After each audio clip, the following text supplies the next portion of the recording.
Morning, Dr. Hartman. Good morning. Got a question for you. Yes.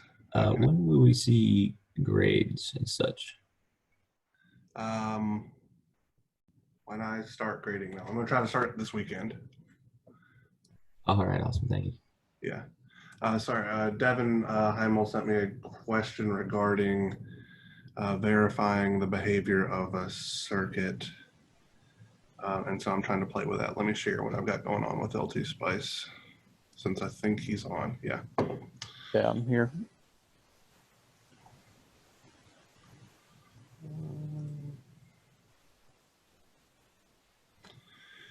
All right, so I modeled the circuit, so let's look at that real quick and what I did specifically to see if there's any discrepancies. So one thing that may be causing you potential issues is the frequency that I give you in the problem 1 for homework 12, 100 T. That is 100 radians per second. And LT Spice works with everything in linear frequency, which means you need to divide that 100 by a factor of 2 pi in order to get the linear frequency that it's asking for. Another potential issue is that the sinusoidal sources in LT Spice are by definition sine waves, and we are using cosine functions as our basis. So that means that also everything is going to have to include a minus 90 degrees phase shift. So let me see something real quick here. It's going to require. Oh.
So I want to switch my mouse back over.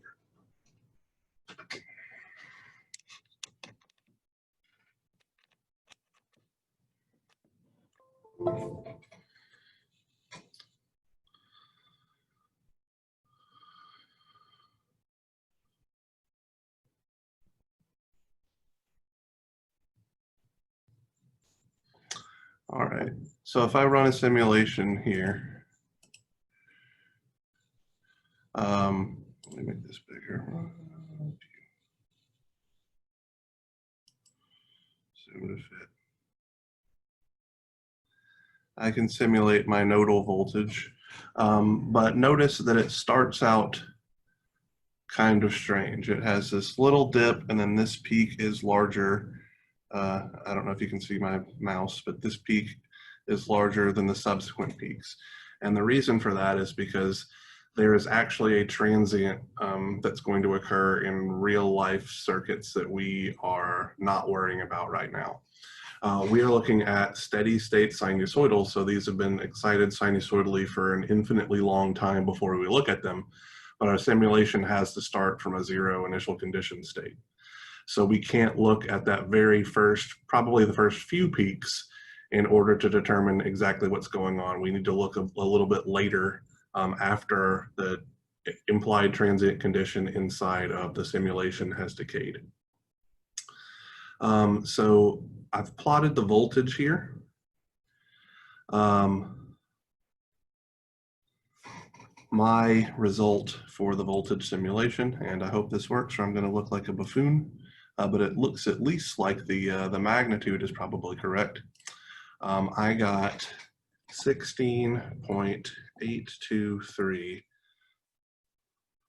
multiplied by the cosine of 100t.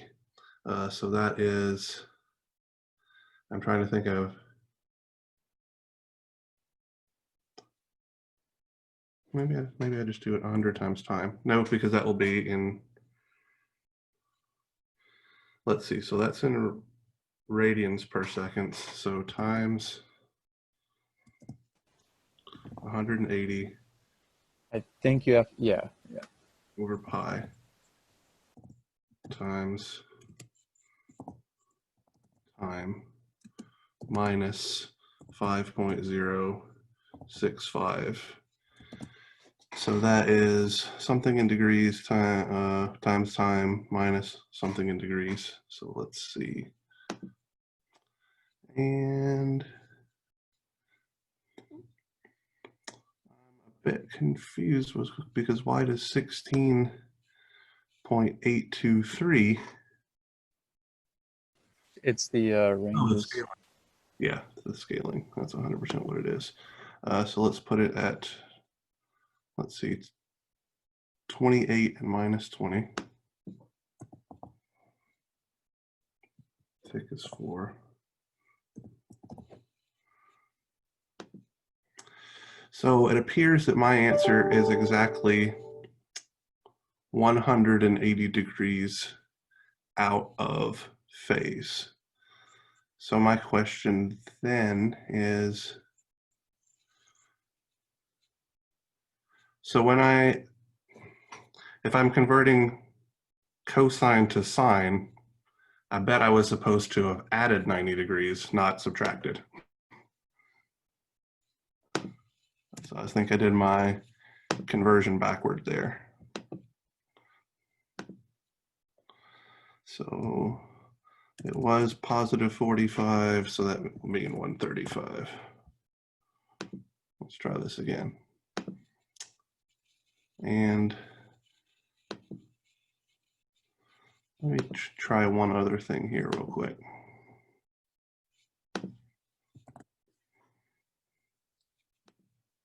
Okay, so when I force the units to be volts, we can see that they match up identically.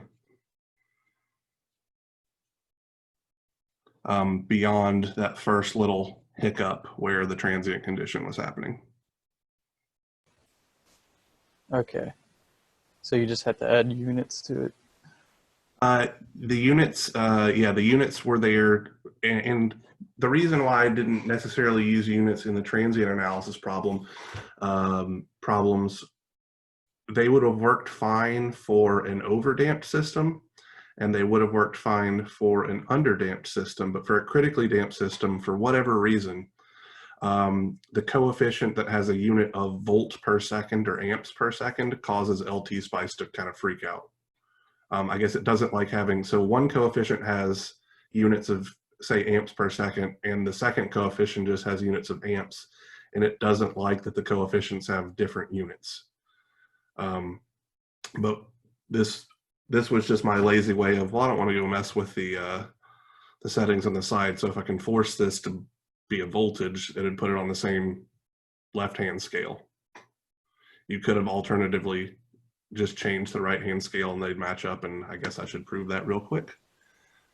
Yeah, it looks like it was just the transient that was giving me trouble. So this would be 28.4 minus 20. Yeah. So it's yeah, it's understandable why your mind wouldn't have immediately jumped to that, but it's a limitation of the simulation. We can't start the simulation at negative infinity and then look at it at 0. We have to start it at 0, and there's going to be a little bit of variance there.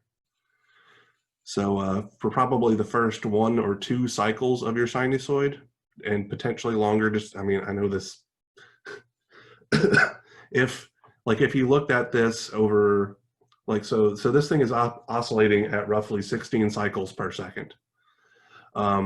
So if you looked at it a minute down the road, everything would have for sure been, all of the transient condition would have for sure died by then. You can probably look at it at 1 second down the road and all of the transient would be completely gone. Like it looks like after roughly 50 milliseconds, it's gone here. But yeah, the safe thing is to look at it a little bit further down the road than t is equal to 0, because there's something that's going to go on there at t is equal to 0 that's going to cause them to non-converge. All right. Yeah, so we can apply whatever we did here to problem 2, 3, etc. And you should be good to go. All right. Ruby? Thanks. No problem. All right. So today we are going to be looking at multi-frequency circuits. I'm trying to decide, which would involve me switching my mouse back and forth again, if I want to look at the homework problem and go through that with you guys, or if we should just work a problem and then I leave the homework problem up to you. What do you choose? Personally, I would prefer we do a different problem than the homework problem so we get more practice that way. Okay, sounds groovy. I can accommodate that, no problem. Let's see, open.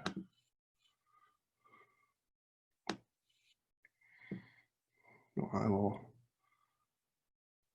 make something up.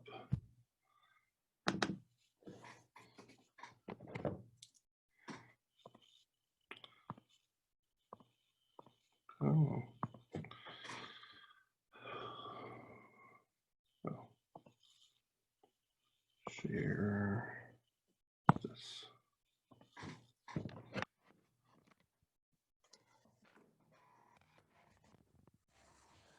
All right, so let's say I'm going to work with a fairly simple circuit. That has something like this.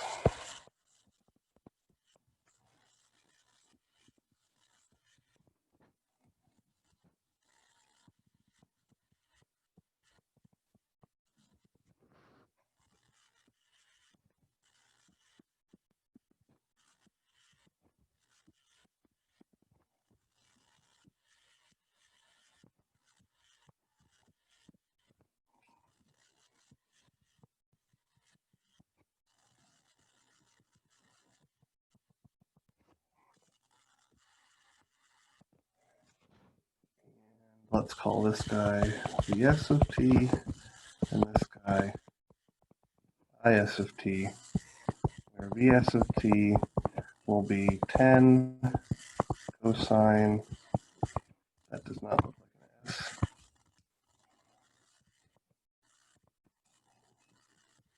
t volts. So we have an angular frequency of 1 radian per second, and Is of t will be operating at, let's say, 2 sine 2t amps. So it has a different frequency. So when we have two different excitation frequencies, our capacitors and inductors are going to have two discrete impedances that we need to worry about. And so the way that we're going to handle that is by applying the superposition principle. So we're going to have to work the problem twice, once with the voltage source on and the current source off, and then again with the voltage source off and the current source on, and then add the results together. And it's very important that we add the results together in the time domain. If we add them together in the frequency domain, where our frequencies are suppressed, we're going to get a very, very wrong answer. So let's see, for the sake of argument, I'm going to be looking for this current IL of t. That's our goal. So with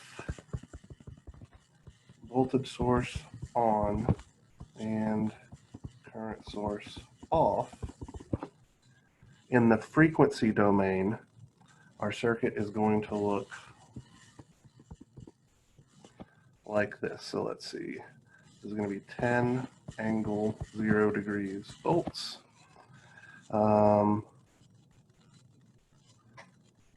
So my impedance, the impedance of my capacitor is 1 over j omega c. So 1 over j times 1 times 2 is negative j 1/2. Is that mental math right? I should be simple math seems harder than Yes, the sir. normal. That's good. Yes, minus j 0.5. My current source is an open circuit, so I'm just not going to draw it. My 6 ohm resistor. And then my inductor, since it's a 1 Henry inductor, j omega L, j times 1 times 1. This is going to be a j 1 ohm inductance. Here's my current, phasor current, excuse me, IL. And we should be able to see pretty easily, let's call it IL prime since we're doing superposition, that IL prime is going to be 10 angle 0 degrees volts divided by minus j 0.5 ohms plus 6 ohms plus j 1 ohm. So let's do the math on that real quick.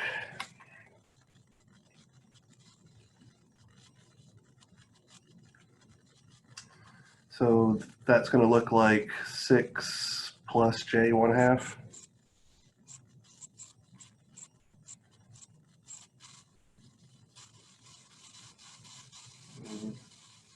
Mode.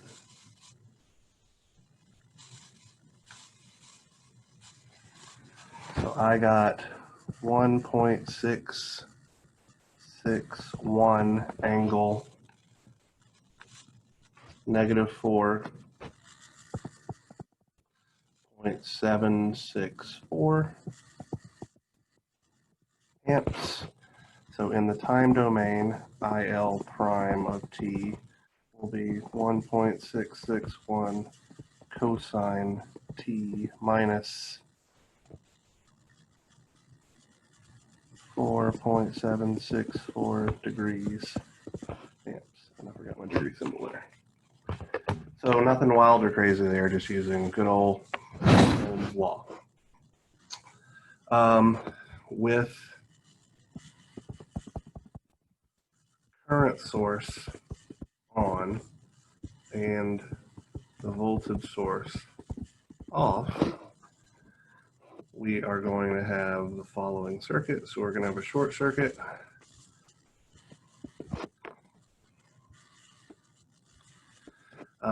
So the frequency increased by a factor of 2, which means the impedance of the capacitor should decrease by a factor of 2. So that's going to be minus j 0.25 ohms. Here is our current source. Let's look back up here to what this was. So 2 sine 2t is going to look like 2 angle minus 90. Is that correct? Yes, sir.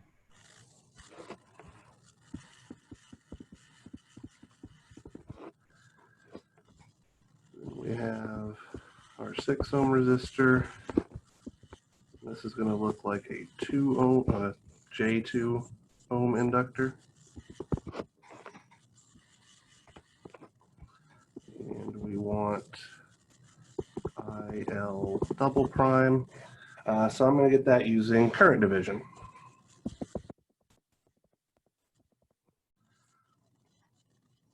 So that's going to be 2 angle minus 90 degrees amps multiplied by, let's see, 1 over 6 plus J2 ohms divided by 1 over minus J 0.25 plus 1 over 6 plus J2 ohms. Or I'm treating the 6 ohm resistor and the J2 ohm inductor in series as a parallel branch in our circuit. And so if I do the math here,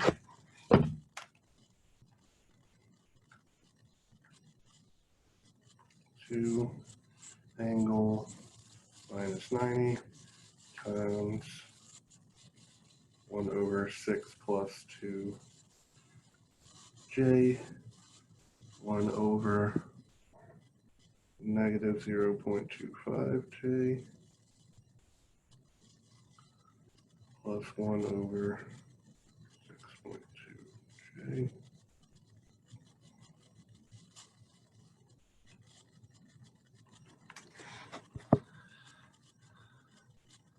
I get 0.08 angle 163.740 degrees. That number seems kind of small, but to me it makes sense because the current is going to split up between a path containing effectively 1/4 of an ohm of impedance and another one that's going to have, let's see, the square root of 40 ohms of impedance. So the overwhelming majority of the current should be splitting to the left and flowing through the capacitor. So that seems reasonable that that number is that small. IL double prime as a function of time is then 0.08 cosine 2t plus 163.740 degrees amps. And from this, IL of t is IL prime of t plus IL double prime of t. So we'll have 1.661 cosine t minus 4.764 degrees plus 0.08 cosine 2t plus 163.740 degrees amps.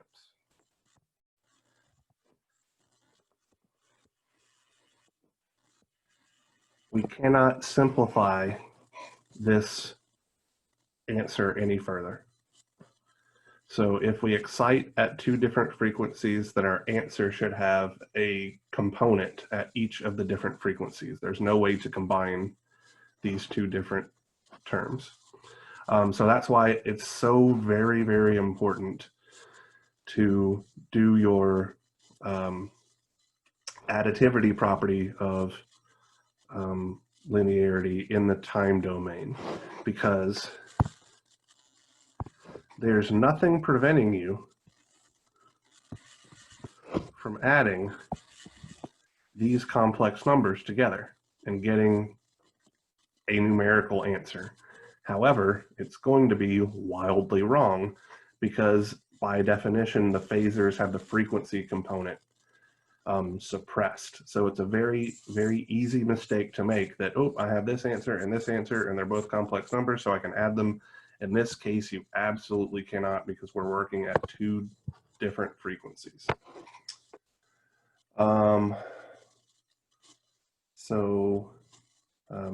Any questions on analyzing a multi-frequency circuit? The short answer is use superposition.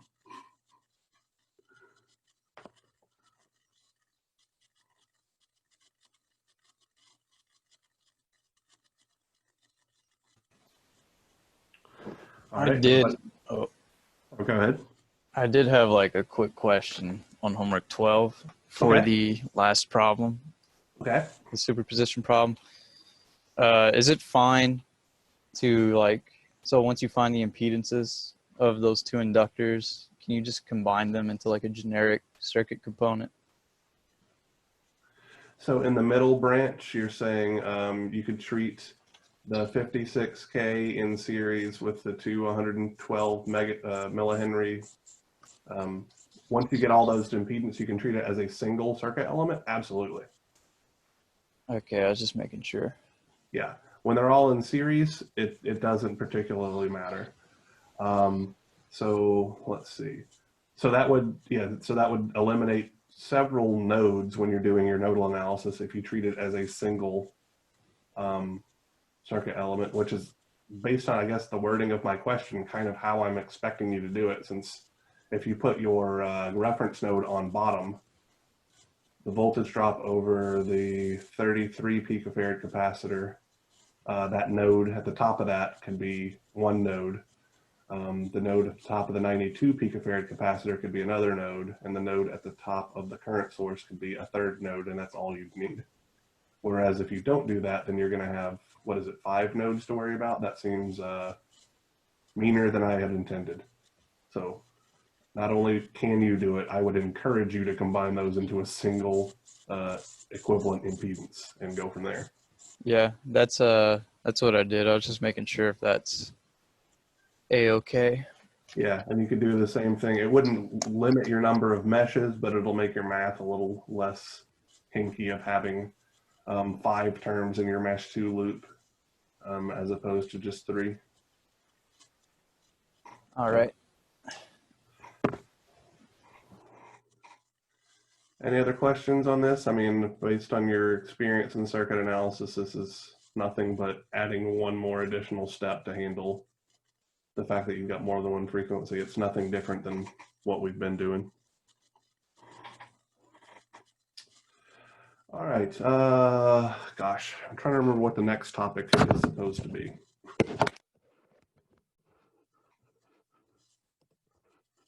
Look at the syllabus, which means I have to find the syllabus.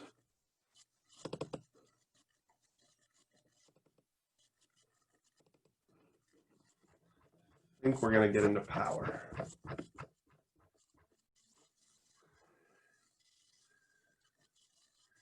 Yeah. So instantaneous power and average power. So that is 100% a review of Circuits 1 material. I think I have it split, so I'll have to check the Moodle page, but I believe I have it split to where we do the maximum average power transfer theorem on the following lecture, along with multi-frequency power. I have to look. So some of these things take a little bit longer than others, so I may have shifted them slightly. So I'll have to see if we're going to do maximum average power transfer theorem Monday or not. That one is a little bit heady to do. Requires the use of a couple of trig identities and stuff like that to get down to our final answer. Then we're going to do multi-frequency power, which that is just an exercise in your cross multiplication skills and ability to apply a few trig identities. And then the lectures, a couple of lectures after that will be largely review. Then we'll get to exam 2, and then we'll jump into stuff you've never seen before. So we got a fair amount of review coming up from Circuits 1, peppering in a few more higher level topics to kind of get you thinking about steady state sinusoidal circuits at a higher level. All right, so if nobody has any questions, I will catch you guys on Monday. All right, thank you. Have a good one.